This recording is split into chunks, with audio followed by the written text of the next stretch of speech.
Well, listen, good evening or good day to you wherever you are. We're back again for a Circle of Influence podcast here at the O Lab, and we've got a magnificent person here with us on today to be our guest. I love him dearly. He's been a great friend ever since the first day that I've met him. He's proven himself to be honest, dependable, high level of integrity, very strong in emotional intelligence, and you'll find out why, because he works on it, obviously. But just an all around great individual, the type of person that once you meet them, you always want them in your corner. And so, I don't take that lightly. So we have with us Garrett Forsythe, and he is a seasoned executive coach and operational excellent consultant. Used to be a chemical engineer and a former corporate leader. And we've been blessed that he would bring these skills and his knowledge to the table to be here with us today on our OLAB podcast. So welcome to the stage, Garrett. Thanks, Joel. Yeah, it's so good to see you, and I'm glad you're here. I appreciate it. Yeah, you mean the world to me. I just want you to know that. Well, I've enjoyed every minute we've gotten to know each other, and you as well with me. So Yeah. I appreciate it. Thanks for the nice intro. Yeah, well, I'm very grateful for you, and I don't mean that lightly at all. So I'm glad to have you here, and I'm just excited to get into this conversation. We've had so many conversations yeah. over the last couple of years about different things. A lot of them had something to do with emotional intelligence, and I know that we're going to dive into that. But before we do, not for my ears, but for the sake of the people that are listening, tell us a little bit more about yourself. Well, let me start kind of at a weird place. Are you a Wawa fan by any chance? A Wawa fan. I love the quesadilla. Okay. Well, I grew up in Wawa, Pennsylvania, basically. Wow. So when I was a kid, that Wawa would deliver to the house milk, bread, Did you tell me this and story eggs. before? I don't think so. Okay, all right. I don't think so. But Wawa would deliver to your house. They were kind of the Uber Eats of the 1960s. This is back in 1960s. And we'd go out and get our milk and our bread and everything in the morning. They'd deliver. And they had one store at that time. And then they put another store down the street from me. So they had two stores. You know how many stores they have now? What would you guess? Let me see. I am going to guess, first number that comes to my mind is 137, but I'm probably thinking about something different. Over 1,200 stores. God. And you know what state they have the most stores in right now? If you had to guess. I mean, if I'm from Pennsylvania, So right outside of Philly, and that's where Wawa is. should I guess there? Yeah, give a guess. What store? What state? I don't know. I want to say that, but then I'm thinking Florida. It is Florida. Yeah. Actually. So, Wow. a little bit of trivia. So you think about it. They went from one store to 1,200 stores, and they went all these years. It's over 60 years. And when Wawa's been around that long. Wawa's been around even more than that since the early 1900s. They were a dairy. But the thing is, certain things about Wawa have really changed. For me, since I grew up with them, I see where they are now. But then some things have not changed at all. And what we're going to talk about a little bit today, I think that's a thread of what we're talking about. Certain things you have to change, and certain things do change about us. But there's also core things about us that really don't change. We'll talk about IQ a little bit, maybe about EQ and strengths and weaknesses. Certain things are kind of part of who we are, but there are things that we can really work on and improve kind of where we are and what we do. Wawa's done that, and they've grown so much, but it's kind of an interesting story. I grew up there, and then I went to school at the University of Delaware. I grew up at a place called Media, Pennsylvania, which is right next to Wawa, and studied chemical engineering. And so when I started to work at first, I was an engineer. Engineers aren't known for their emotional intelligence most of the time. They're known for their IQ. Well, one thing I did learn right away when I started working is if I didn't get the people side of things right, I wasn't going to be very effective in what I did, because there were engineers there that were 30 years in their job that were kind of stuck in a corner because either they didn't have the emotional intelligence to work with other people in a clean way, a good way, or they just kind of, had such a high IQ that they couldn't communicate well with other people. It was kind of strange. Now, there are other engineers that were really good about communicating. They had moved up the kind of the corporate ladder. And then as I became, more and more into managing roles, I learned right away that it isn't your IQ that's going to bring you, it's your EQ that's going to bring you in.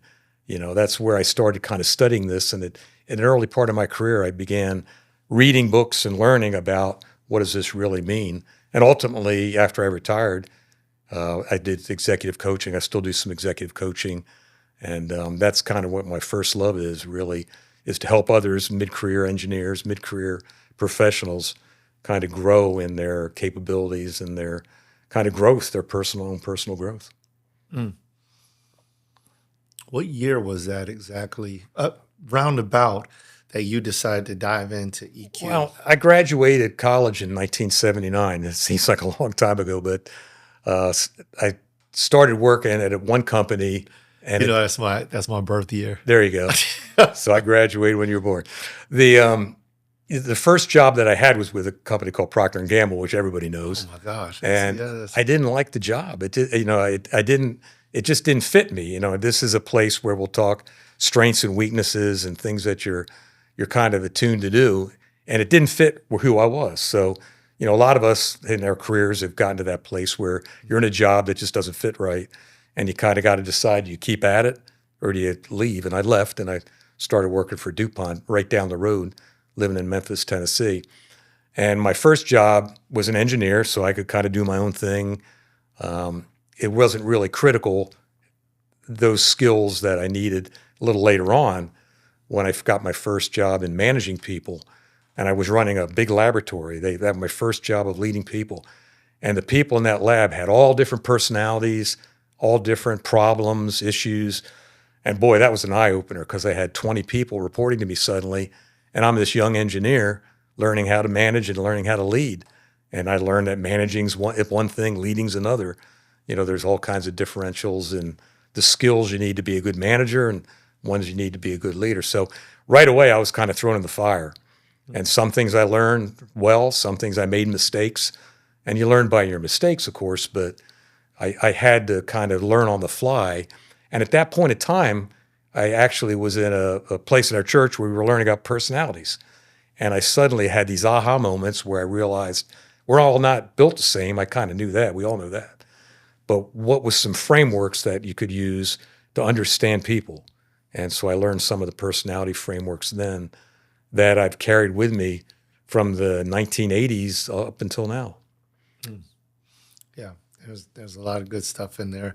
I want to divide all of these things up. DuPont and Procter and Gamble. And so in Procter and Gamble versus DuPont, like Procter and Gamble, weren't they teaching a lot about emotional intelligence? Well, it was a great place to work. Don't get me wrong, a great company. And it just, for the job that I had, it wasn't a good fit. I wanted a job that I felt could play to my strengths better. So that's why I made a change. And, when you learn strengths and weaknesses, there's all kinds of frameworks, again, there that I use in my executive coaching to do strength analysis. We all should know our strengths and we all should know our weaknesses. But probably the most important thing we should all know is our derailers. What are those things that are blind spots in our life? If they're blind spots, we don't see them. Others see them, and we don't always see them. So that's when I started learning about some of my blind spots. Some of those blind spots I learned about way back in my 80s, in the 1980s and 90s. Some of those I still have in part today. They're part of my personality or part of kind of who I am. So learning how to deal with some of these blind spots and making sure they're not derailers is a very critical part of personal growth. And a lot of people don't take the time to think about that and to process it. But it's probably a very important part of personal growth and one that I've seen people do real well at. And I've seen people lose their jobs over it. So, it's a very important part of life's lessons and life's learnings that not everybody thinks about, to be honest. So I do want to talk about the blind spots. I think that's really important. I also would love if you would explore with us what it was like to leave that job. And the reason why I ask that is because I know there's some of our listeners, some of our watchers who have left their jobs. They've given up their job to go and do something else. And I don't know if that's a really, really big thing. I mean, I know that it's happening more frequently now than Absolutely. it ever had before. Yeah. And I know that I made a big step myself to leave, Right. the bread and butter of the corporate style of world as a firefighter to pursue my entrepreneurial gifts. Yes. And so I think that that's really a big thing. And then the blind spots is something Okay. that I'd like to lean into right afterwards. But from your point of view, not scientifically, like if you could take us back there to when you actually left, like the reasons why and the feeling behind it, and what were the calculated steps, if there were any? Well, it's probably back then it was a different world for sure, because most big companies you worked for, there was security, there were pensions, there were, a lot of ties. We always called them golden handcuffs. Golden handcuffs. But in today's world, it's entirely different. I mean, the people that I coach that in their 20s and 30s have typically changed jobs 5 times already, maybe 6 times, 7 times. In my own family, my kids and my kids' spouses, they've changed jobs. So it's a whole different ballgame now. There's no doubt. I would recommend to people now to consider job changes a lot more than I would have back then, because I think the opportunities are different now. Knowledge is changing so fast. You could be in a job and 2 years later, you could find yourself either in an obsolete position or, the world's changed around you and it's time for you to change roles too. So changing, I think now isn't maybe as difficult because the opportunities are there for people that have emotional intelligence and know their strengths and know what they can do and what they're capable of. There's much more of an entrepreneurial world right now, for sure. And I think with AI, it's going to be even more critical that people learn those skills and find out, where their niche is. Knowing your niche is really important, because those niches are going to be, in some ways, many more niches, but they're also going to be maybe more discreet too. So I think, people back then, you could work for a big company. I changed jobs when I worked for DuPont. I think I had, in a 40-something year career, I probably had 20 different jobs: sales, marketing, supply chain, operations. One day I was running a chemical plant. A couple years later, I was managing a business, the P&L for a business. So, within a big company, you can change roles, but stay in a big company. That's a lot harder in today's world. So I think I would encourage people now to consider what those opportunities are, and maybe the hesitation to leave is the barriers to leaving are much lower today than they were back when I was working in the 80s, 90s, 2000s, for sure. Yeah, I definitely understand that. I mean, sometimes I look at like millennials and they are just moving so quickly, so very quickly. I mean, they're taking a computer and they're moving to the beach Yep. or to an island, and they are getting a local bar job and they're working off their computer until they get settled. And next thing you know, they've got some Yes. little tiny place. I have a friend right now that is in DR and she has her own place. She on the rooftop. She skates out there on the top of the rooftop. Nice. This is her lifestyle. Yeah. And she goes down to the beach where there's this little bench, and she'll set her computer up. Right. And that's where she takes her calls. Yeah. It's definitely doable in today's world. Well, in my first years of my career, we didn't even have laptops. I mean, I got my first laptop probably in the mid 80s, something like that, late 80s. So it's a whole different world, and it's definitely more of a gig world now than it was when I was working. So part of the coaching that I do are for some of those people that are trying to figure out how to make the gig world work for them. And when you're not face to face with people like we were, gig world. working job to job to job, or, my daughter, for example, is an editor. She had a steady 40-hour-a-week job a couple years ago. Now she does part-time work for multiple people, and she does a gig here, a gig there, and can do just as well work less hours, make the same kind of money, and have a lot more flexible lifestyle. So it's definitely a changing world, and one where it's much more important that I talked about Wawa. Wawa knows who they are. There's the core essence of Wawa is making a good hoagie, making good coffee. That hasn't changed from the time I was a kid. But each of us have to have our kind of own personal brand.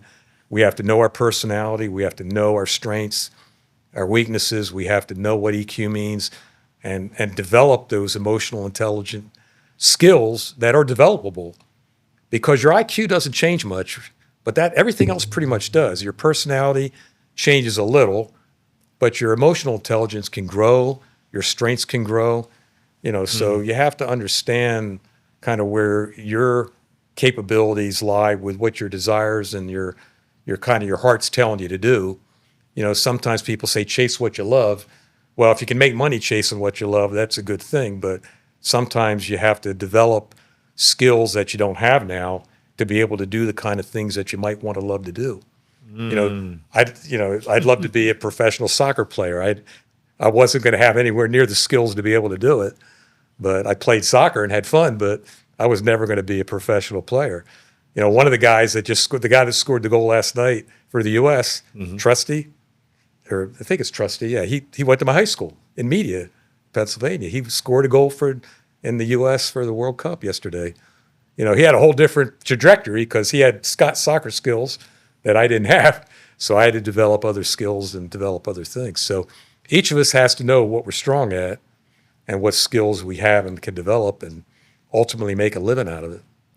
So before we just came to like that little break, I want to ask you to dive back into blind spots. Okay. Yeah. And then and like load up emotional intelligence, because most people, I think, a lot of people understand there's like two different sides of the coin, Right. four different squares. There's a self-awareness as well as self-management, Exactly. social awareness, social management. But as a matter of fact, go either which way, whichever way you feel. Well, they go together. I mean, I think blind spots sometimes occur because of our emotional intelligence having gaps in certain areas. Most all of us have emotional intelligence of some form. It's just how deep is it, and do we really understand the different ways to approach emotional intelligence? Because first of all, there's self-awareness. You have to be able to be aware of yourself. When are you getting mad? Okay, if I'm getting mad, what am I going to do about it? Sometimes it's okay. Anger is not a bad thing. It's an emotion, but is it applied in the right way, or do you kind of retaliate or act passive aggressive? One of my blind spots, and my wife has told me this many times, and I know it, is I can be passive aggressive. I can, if you're kind of snippy to me, I'll be back at you with something that could be passive aggressive. So that's kind of a derailer, a blind spot for me sometimes. But if you understand your emotions, okay, what's happening in my body? There's a thing called the amygdala hijack, where you have a thing in your brain that's called the amygdala that is kind of fight or flight. When something happens to you, like if you took a swing at me, I'll put my hand up naturally. I don't even think about it. Just kind of my hand goes up. That's your amygdala working. If you get hijacked, that's when you just go out of control. I'm with my grandson this last week, and he's 8 years old, and sometimes he'll have a kind of a temper tantrum because something isn't happening right. He's still learning how to control his emotions, but he's 8, and that's kind of normal for an 8-year-old. It's not normal for a 60-something-year-old person to be that way. But you've seen it happen. You've seen people snap right away. So you have to be aware of your emotions, and then you have to control those emotions in an appropriate way. And so that's part of emotional intelligence. And sometimes the derailer may be the inability to not see that and to just kind of go off on a tangent or flip out on somebody. So there are things that can be derailers in our life that people will see, and they're kind of repelled by it, or they're saying, ooh, that's not good. So we don't want that to be said of us. None of us do. The social awareness part is the other half of kind of emotional intelligence. Are you socially aware of what's going on around you? Can you read the room?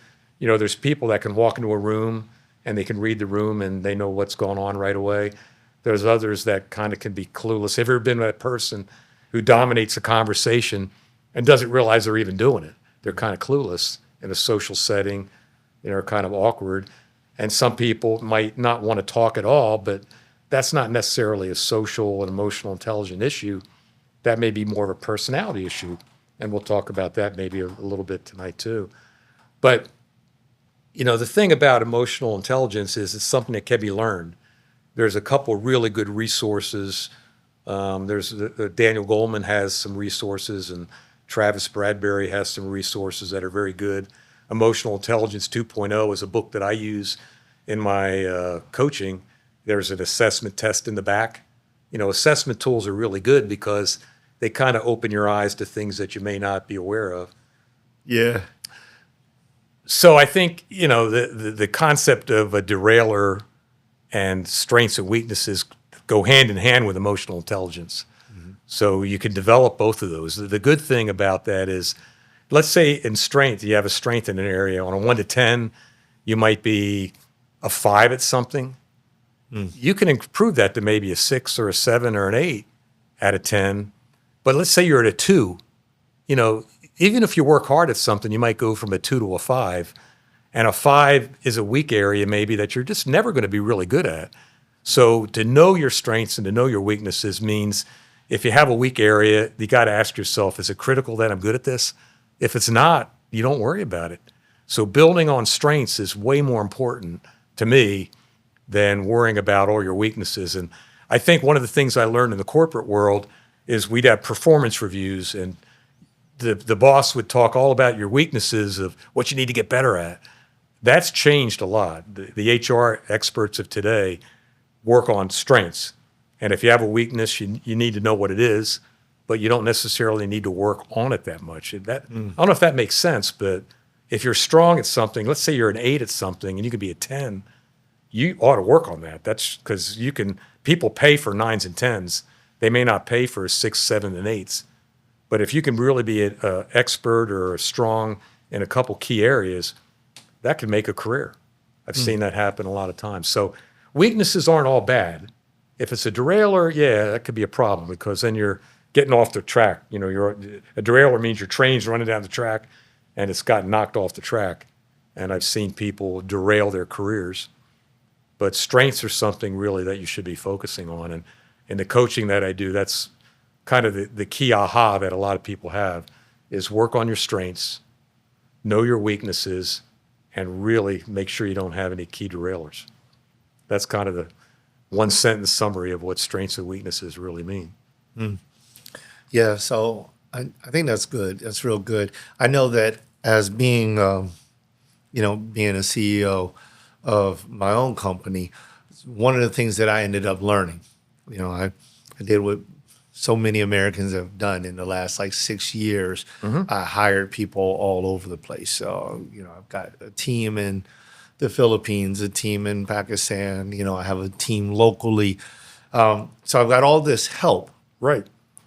And they were helping me with my weak points, right? A lot of stuff I just didn't understand how to do. I really didn't get how to post on social media. Technology areas, there might be certain ones, right. Absolutely. And so one of the things that I found is that I needed to learn something about it because when some of my team ended up leaving and I wasn't able to replace them as quickly, I had lag inside of my business. So what would you say to somebody who realizes or possibly doesn't realize that part of their weakness is the very thing that helps them to make money or helps them to the quote unquote gig? Yeah, I think that's a key area, especially if you're an entrepreneur. You want to play to your strengths. You want to find people that have strengths where you're weak and find them and partner with them. That's why a lot of successful entrepreneurs are working in groups of 2 or 3 together. You see a lot of the successful companies that have been built. You read the history of Apple, for example. Everybody was in jobs. They all had their key roles, and they were good at some things and not good at others, but they played to their strengths. So, the advice that I would always give is know your strengths, play to those strengths, because people pay for strengths. If you're, if you become an expert in an area, that's where people will work with you and they'll pay to have your advice. And if you have an area where you don't really know a lot, learn a little bit about it, just like you said, but you're never going to be an IT expert, for example.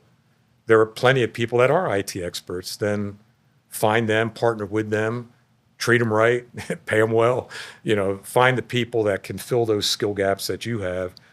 But at the end of the day, you got to have your vision of where, what is the end goal of what you're trying to achieve, either is what your skills that you're selling or your influence that you're trying to create, and really understand that well. This is good because just looking at your trajectory and how you were maneuvering from one job to the next, what was it that gave you the greatest amount of success as you started to learn about emotional intelligence and move through these different channels and different jobs? And well, there's kind of a three-legged stool. There's emotional intelligence, there's strengths and weaknesses, and the main other one was really personalities.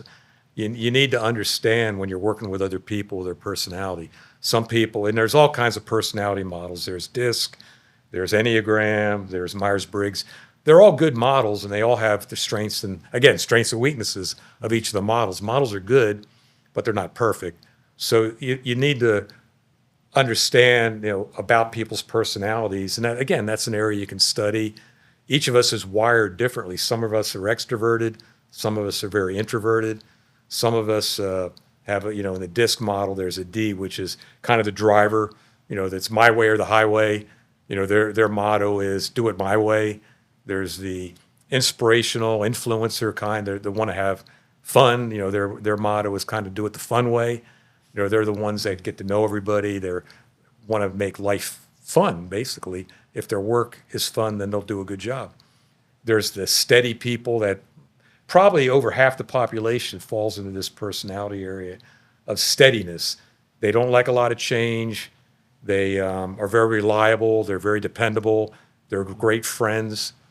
And then there's the fourth one, which is the compliance, the ones that want to do everything the correct way, the C's. And if it's not done correctly, it's going to bug them.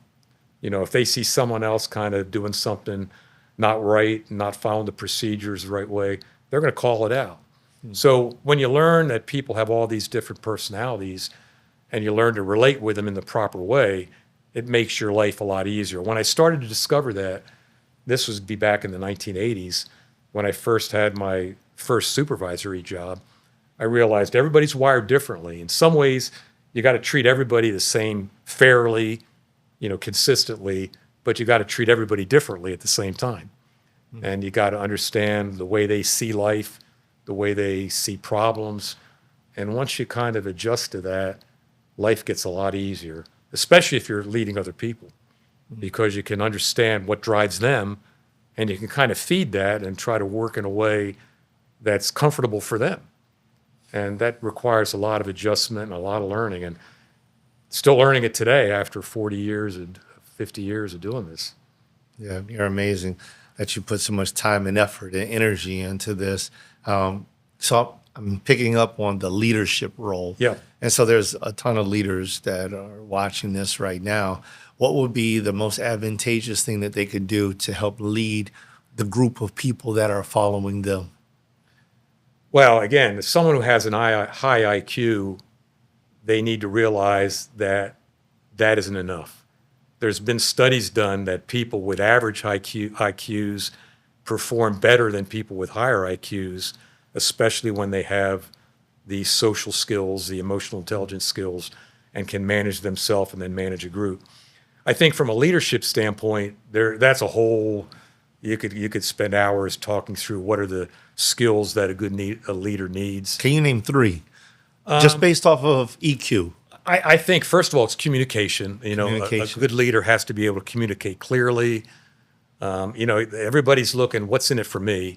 So if I'm trying to communicate to you, you're thinking, what's in it for me? I have to be able to understand what's in it for you and care about that, and honestly try to develop, your role or your responsibilities to play to your strengths, to understand what is comfortable and best for you to do.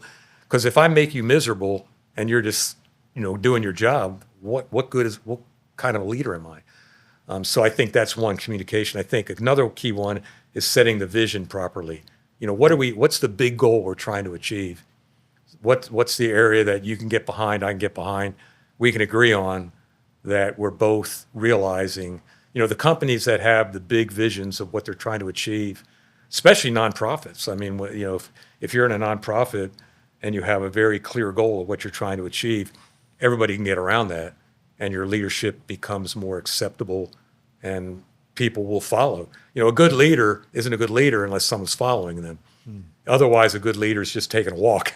That's been said many times. But so I think those are two, and I guess there's And the second one implies clarity clarity. Yeah, clarity. and being able to project that clarity. And clarity for what's clear for you. If you have a team of people, you again play to their strengths.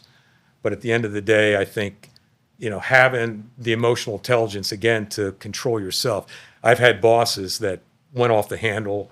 If you made a mistake, they made you feel like you were stupid. And if it was a stupid mistake, some mistakes, really are that way, but very few are. At the end of the day, most people make mistakes because they either didn't understand, they didn't know. People aren't out there usually trying to do something on purposely bad. So I think a good leader can take that and make a mistake, a learning experience, and build from it. Doesn't mean you're not going to have to take your licks, and sometimes you have to, but you take that mistake and you build on it and you understand what went wrong. So a good leader also knows how to do root cause analysis. They need to be able to dig into an issue and really understand what's the real issue. They ask why a lot. There's a process, a framework called the 5 whys. So if you tell me something, I'll say, why is that, Joel? And you'll tell me some more, and I'll say, well, why is that, Joel? And the third time, you'll tell me some more. And it takes almost 5 times asking that why to get to the root cause of what happened. What really is under the. Yeah. And if I ask why in a inquisitive way, not an accusatory way, right, you're going to open up. Right. So a good leader knows how to do that. So those are 3, but there's others too. But those are probably some of the 3 that I've seen work in good leaders. I've been a kind of a student of leaders. In my company, I had great leaders, and I had maybe some not so great ones. So I always try to look at leaders and see what about them's good, and what about them probably not going to follow that kind of style. So I have a question that might be kind of might raise the hair on your back. So we don't have to go down that road. But just like in dealing with like our presidency right now, like what type of leader is he, and how is he showing up in the world? Wow.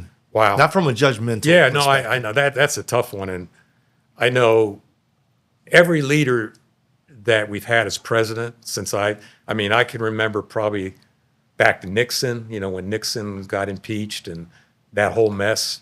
I remember that story. I remember the Carter years where Carter, was an engineer. So I kind of like rooting for him as an engineer. Yet, he's been considered not one of the weaker leaders of all time. And because he would contemplate things and he would mull over them, and he wasn't, and then Reagan came in after him, and Reagan was a great orator, an ex-actor. So he had leadership skills that kind of shined because of his experience, being an actor and being able to communicate. Again, he had great communication skills, but you look at Carter. Carter was probably one of the most ethical presidents we've ever had, but he'll go down as one of the, quote, worst presidents. So each leader we've had as a president has had certain skills that are strong. I actually got to know Joe Biden. I worked with Joe Biden during 9/11. I was in Delaware, and we did a project at DuPont that I actually, when he was senator, I worked with, rode the train down to Washington a couple times with Joe.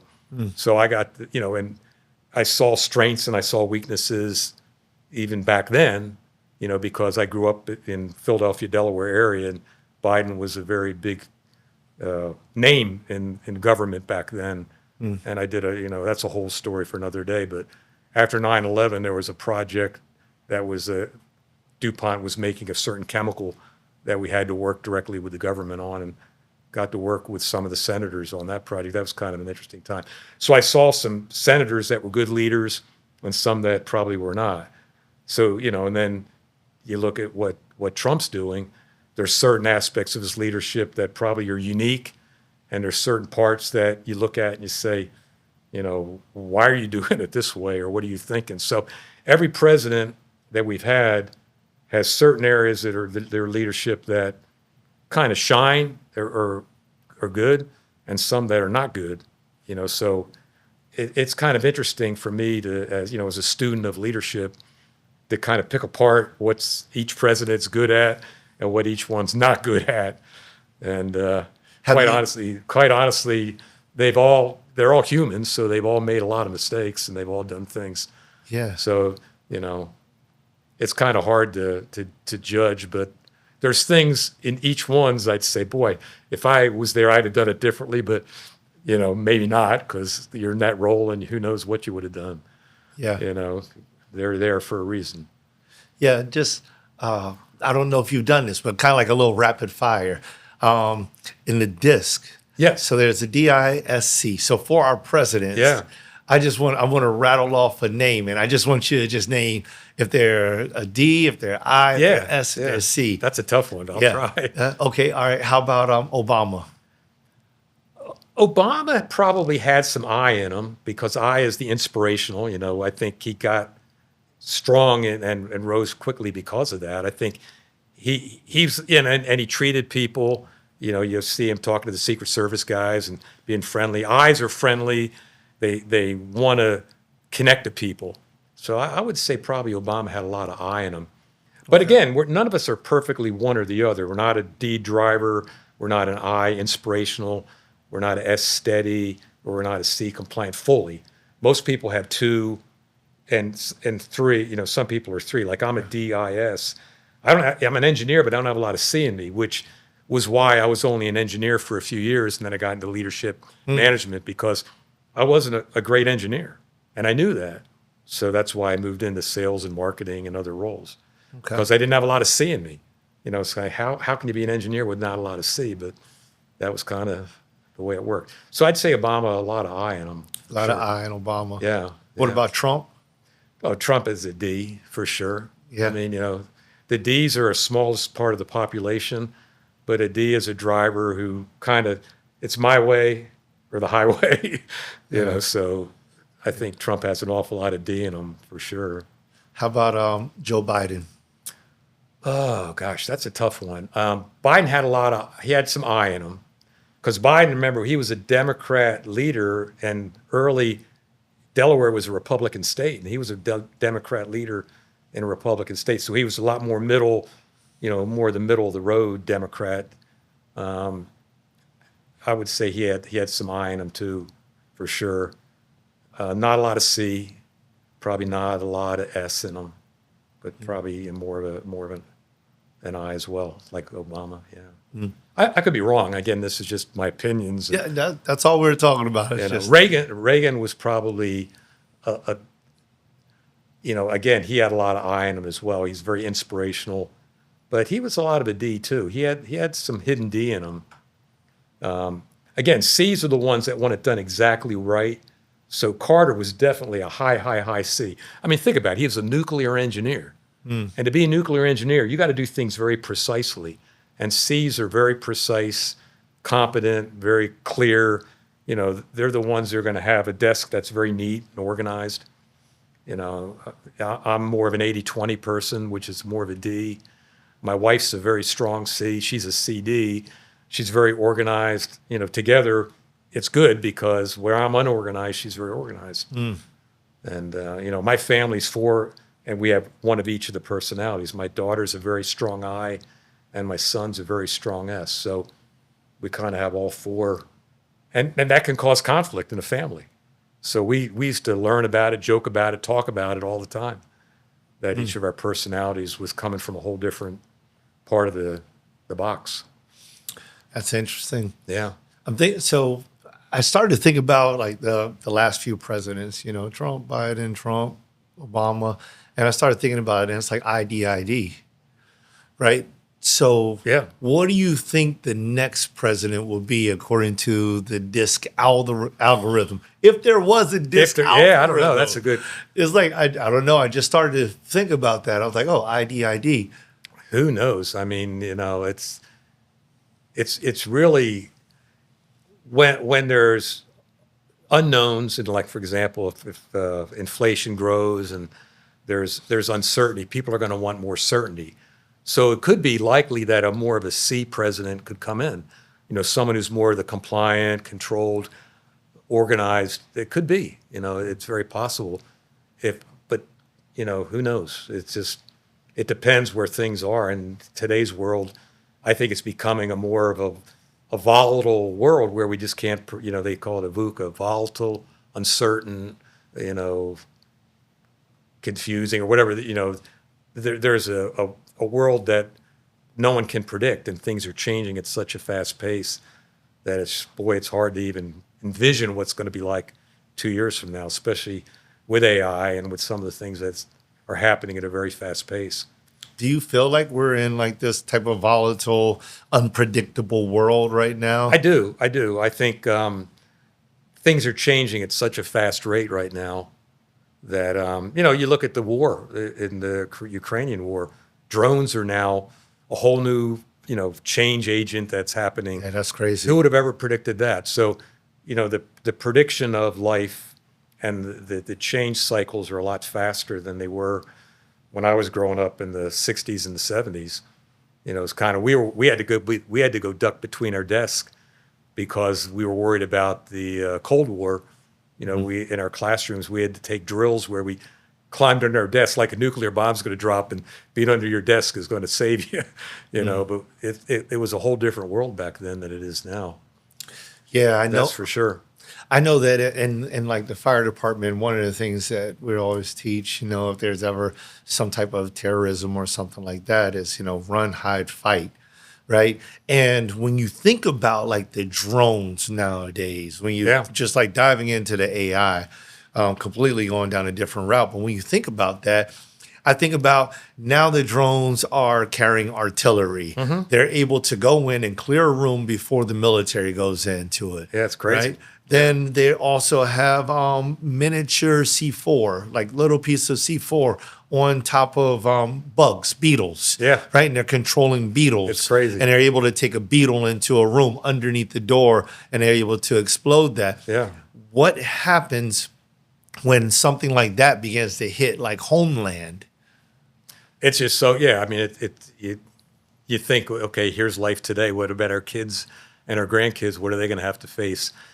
To me, that's why, to the kind of getting back to where we started, is understanding ourselves, understanding our personalities, having emotional intelligence to think about others.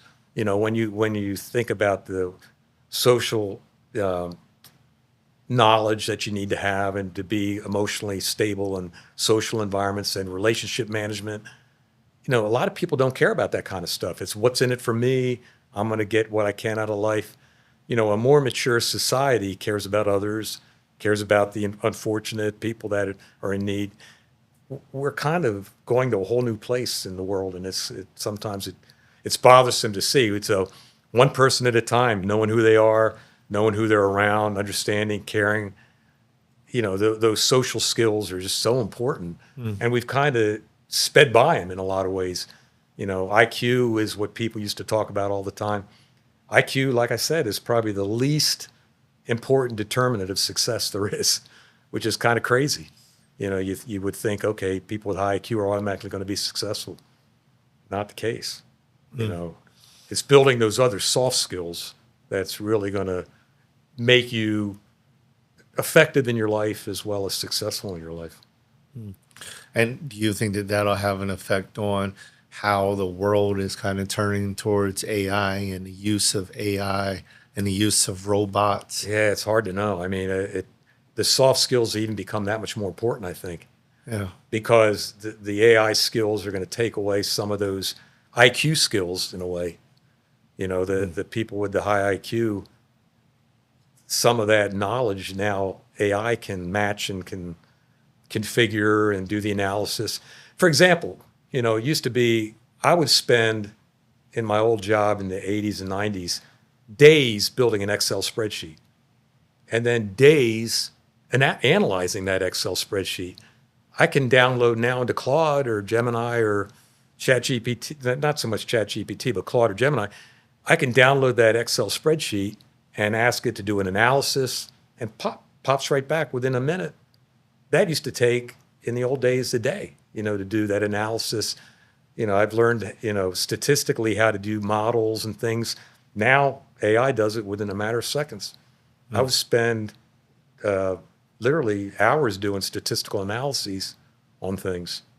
So yeah, times have changed a whole bunch. I mean, it's a whole different world than today.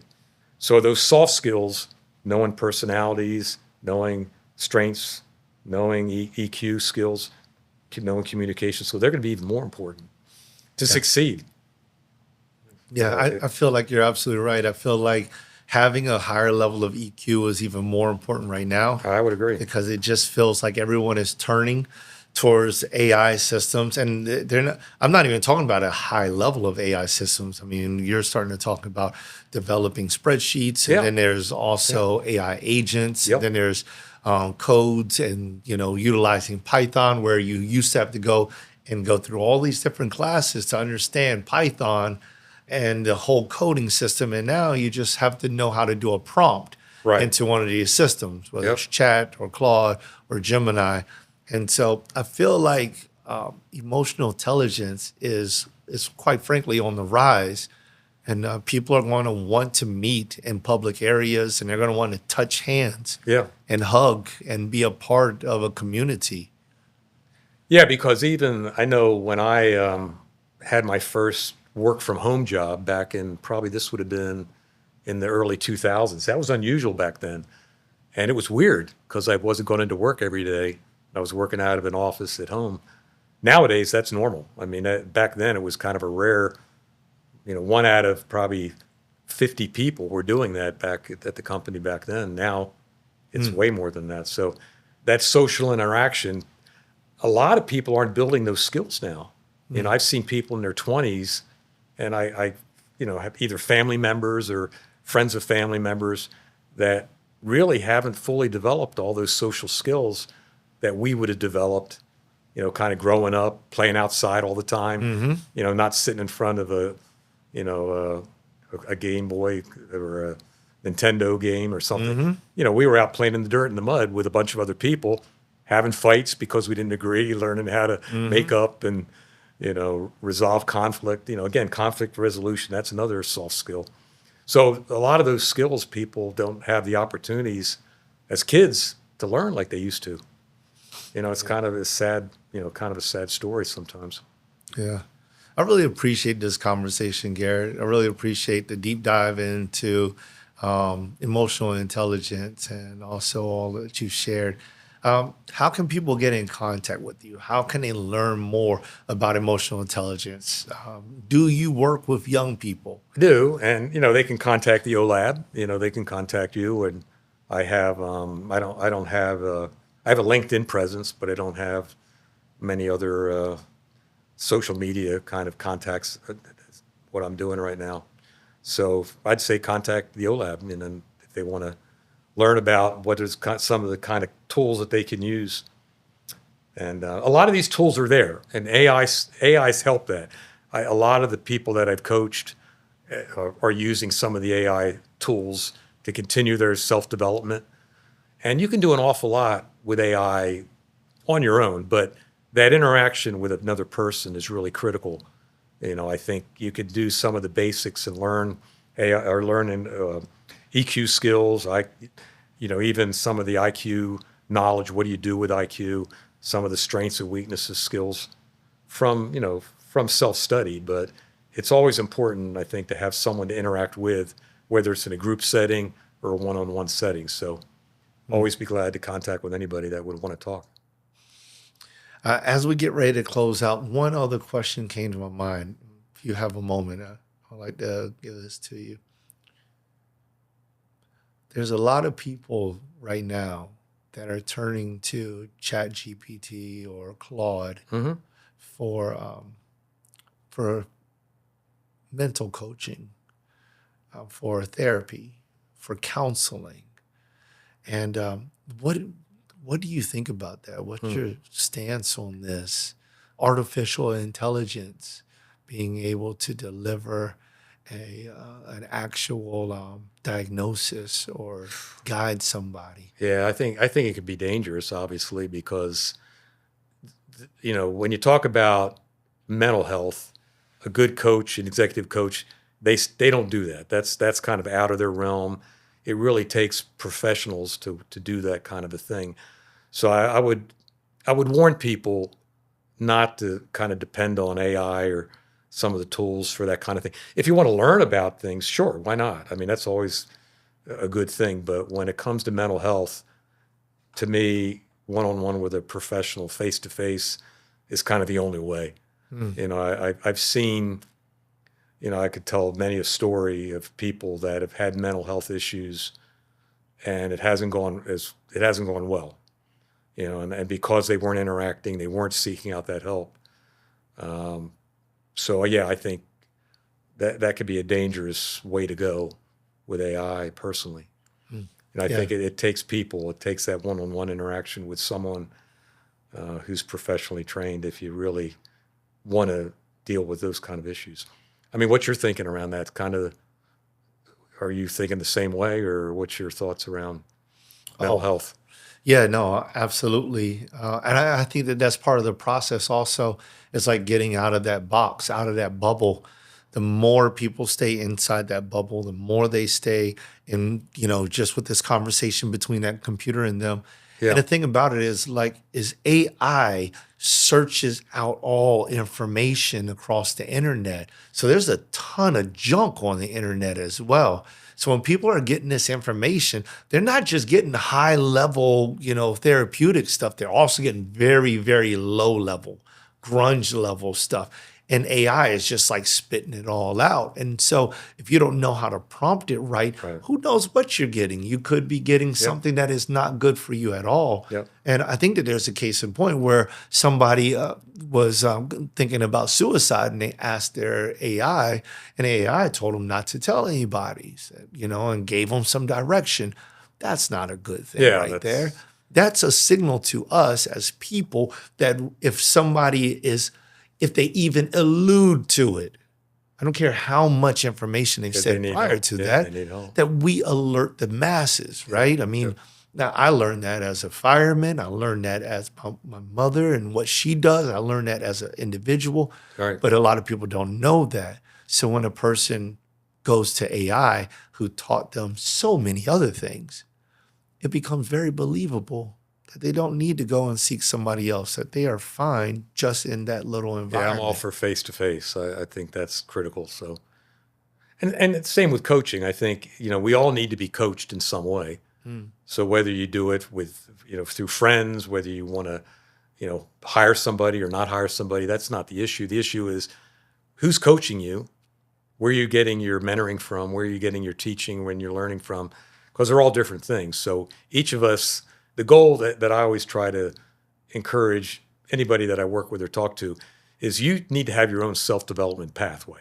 And Yes. whatever that is for you, that's great. It doesn't necessarily look the same for each person, but are you trying to continually improve, or are you waking up and it's Groundhog Day, like Bill Murray in the movie? You know, Yeah.